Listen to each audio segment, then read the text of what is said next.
Hello and welcome to another episode of the RSEB Podcast where we talk all things related to the capital market. Today's episode is we're joined with Pasuram Tirwa, a broker of Royal Insurance Corporation of Bhutan.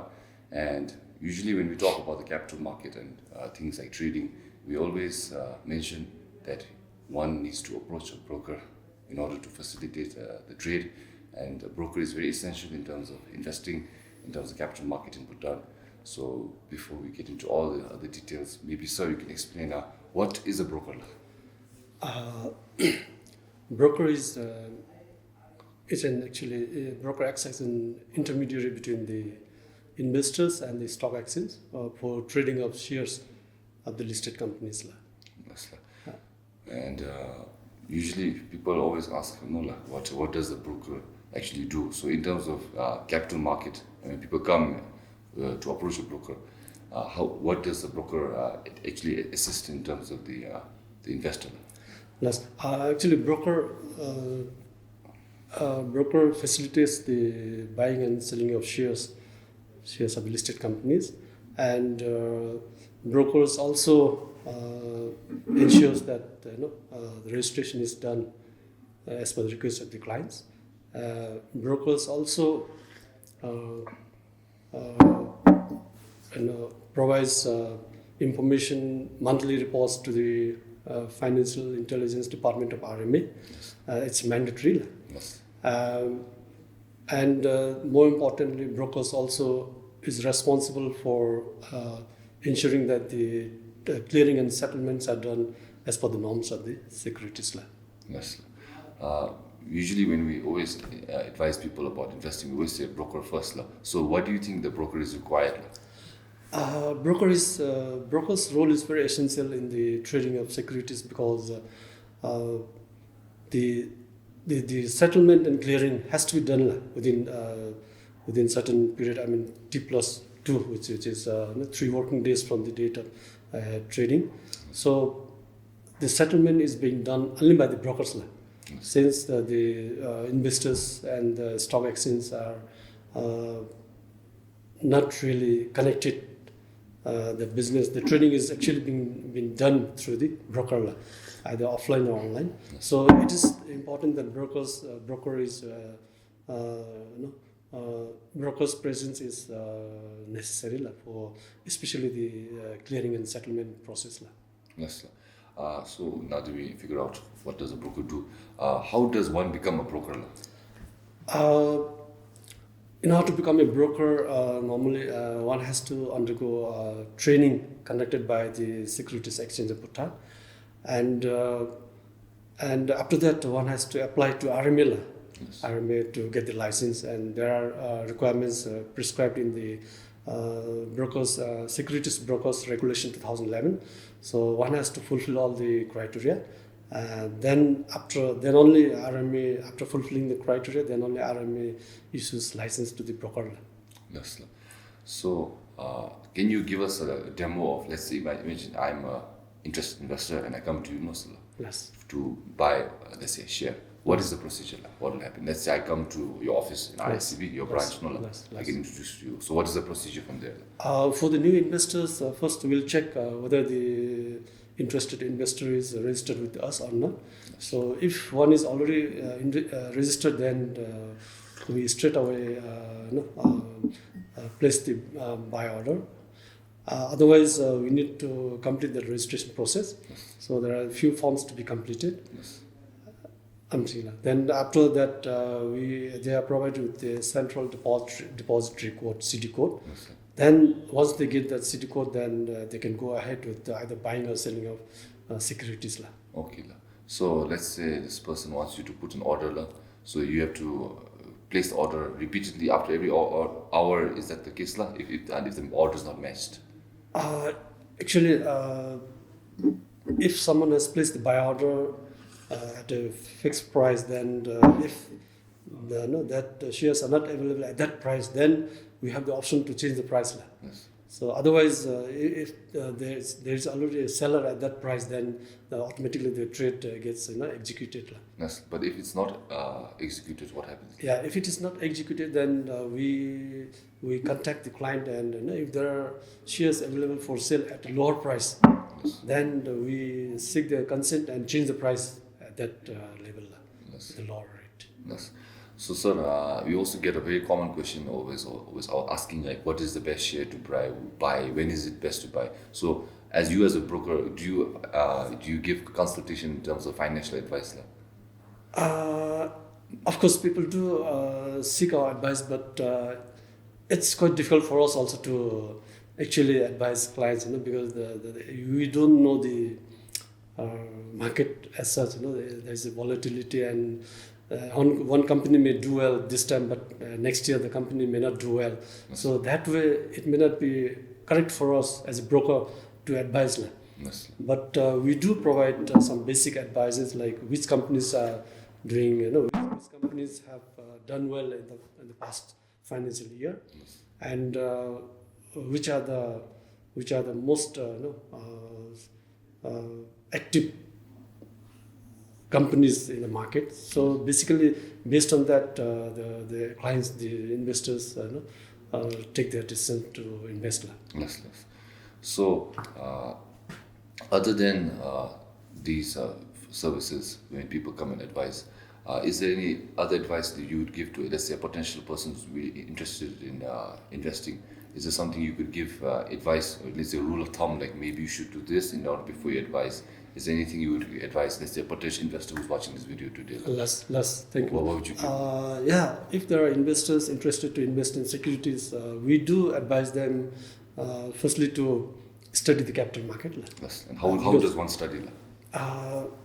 We advise them to visit the securities website, because all the information are provided in this website of securities Yes. with all the listed companies.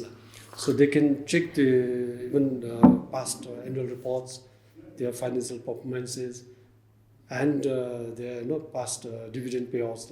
Yes. So based on that, we advise them to check the performances of the listed companies, and we also advise them not to actually advise them to diversify the investment Yes. in order to spread the risks, Yes. because there are risks associated with the investment in stock. Yes. So we advise them to diversify their risks, and for those new investors, we suggest them to start with a small amount, Yes. whatever they have. What is a small amount? I What is mean, a good number to at least start investing with? Yeah, actually there isn't any specified Yes, small but amount. so you said small, no less. What Yeah. is small? Maybe about for a small, maybe about 50,000 worth of shares Okay. of different companies. Yes. So that would even give some kind of returns. Yes. So in those ways, we advise them. Yes. Okay. Is there any misconceptions about broker, what the broker does, as long as, so you've been a broker for maybe, I'm assuming, a few number of years. So in your line of work, what do you think there are misconceptions about what a broker does, at least from the client's perspective?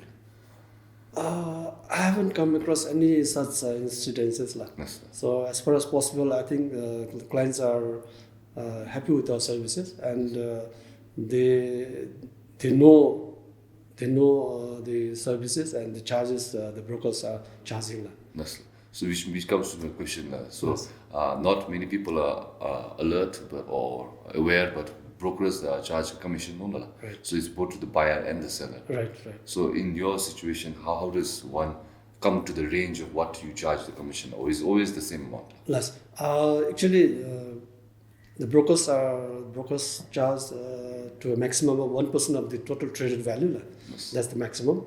But within that 1%, the brokers have the option to charge a discounted brokerage commission based on the volume of trading. Yes.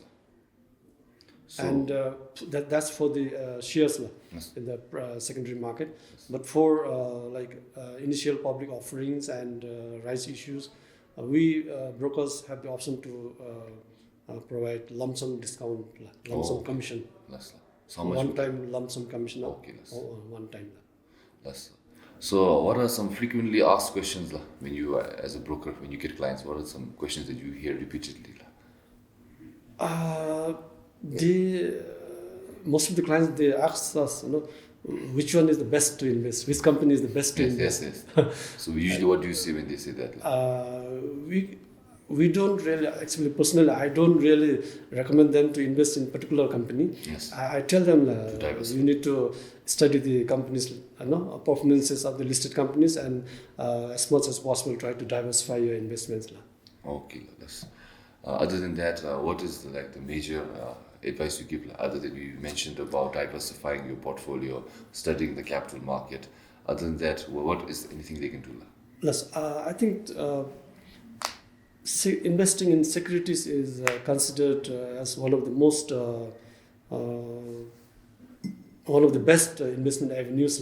Yes. So, considering that, I advise almost all whoever come to me them to invest in securities.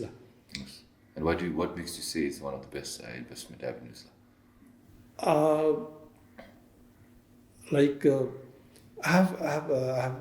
We have so many investors, big investors, and their past experiences tell us that it's one of the best investment avenues, Yes. investing in securities. And compared to investment in banks, investing in companies which perform well, it's much more better. And what makes you say that? There are a lot of incentives, when you get bonus shares, you don't have to pay anything, and the investors are benefited through bonus shares, and periodically the companies also issue rights issue. Yes. And even during the rights issue, the investors are benefited. On top of that, the investors also get dividends annually. Yes. So these are the various benefits of investing in stock. So that's why I feel it's one of the best avenues, investment avenues. Yes. Okay. Final question I would like to ask you, sir, is we have MCAMs, no, sir? Yes. So MCAMs, we seem like we don't need the broker because it's in the app, but we still need the broker, no? So can you explain about, in terms of MCAMs, where does the broker come in?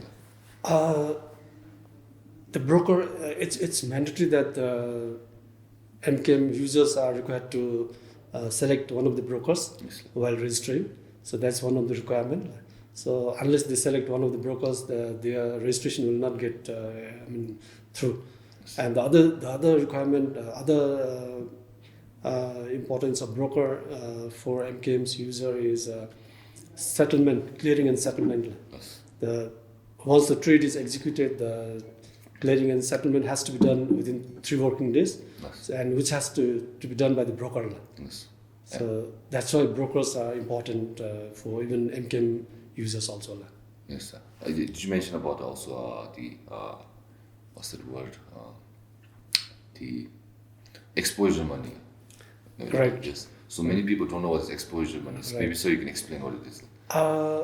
For MCAM users, the brokers are required to put some exposure money. If, say, for example, if somebody wants to buy shares worth 100,000, Yes. then unless he or she has 100,000 in their CD code account, the buying order will not get through. So in order to get that buying order through, one has to have buying exposure in the CD account. So what does the broker do in terms of that? So as and when we receive requests from the MCAM's user, Yes. say for example somebody wants to buy shares worth 100,000, then they will tell us, could you please load 100,000 into my account? Yes. I want to buy shares. So we immediately put 100,000 in his or her CD account. Then after that, he or she can place buy order worth 100,000 shares. So when you put the exposure money, does the client have to also transfer the same amount to the broker, or is it not? Actually, the client is required to deposit that equal amount, but we, since we know the client very well and we have the confidence in the client. Yes, sir. If we are confident that the client can deposit, then we just put the amount without having them to deposit the amount in Yes. actually. And once the trade is executed, then he or she will be asked to deposit that equivalent amount. Let's say, sir, in the event that they do not transfer the money or they don't have funds, but they have now already placed an order, now it's been matched, what happens then? So Do in you have a such cases, there is a provision in the client agreement that if somebody places a buy order and he or she doesn't deposit the amount within the specified period, then the broker has the option to, as per the one of the clauses of the client agreement, broker can sell off those shares and recover the amount.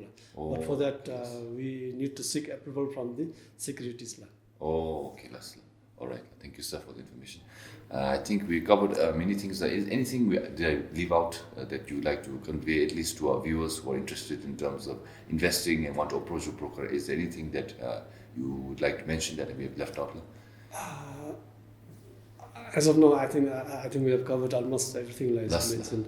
But the investors are welcome to visit our office anytime if they want any information, any assistance from us. So we are available. How can the, let's say, the interested investors reach out to you? I think the contact numbers of all the brokers are given in the securities website. Yes. And they can also directly come to our office. Yes. But let's say if they are living in either a remote area or abroad, but they were interested to invest, how does one reach out to a broker? Yeah, they can, as I mentioned, our contact number, email address are available in the securities website. So they can always send us an email. Yes. Or contact through social media platforms like WhatsApp. Okay. So we'll be available all the time. Leslie. Sir, thank you for sharing this information.